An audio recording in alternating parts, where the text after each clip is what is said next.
וככל שתגדיל את בורא עולם ותעשה אותו במחשבה שלך גיבור יותר,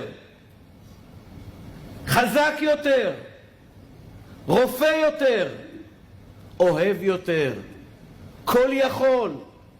תיכנסו היום לחדר ותצעקו לבורא עולם, אתה כל יכול. מנשמה טהורה שלי, אני אומר לך את זה באחריות מלאה.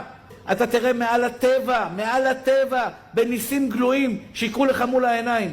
אתה מאמין שהוא יכול לרפות חולים במחלה הנוראה? אתה מאמין שעם ישראל ינצח?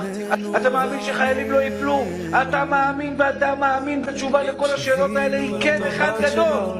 אתה מאמין שאתה תצליח בחיים שלך נגד כל הסיכויים? אתה לא חייב להצליח, אחי. מה אתה בלחץ? מה אתה חייב להיות בלחץ? אתה לא חייב להצליח, נשמה. אתה חייב לעשות השתדלות, זה הכל.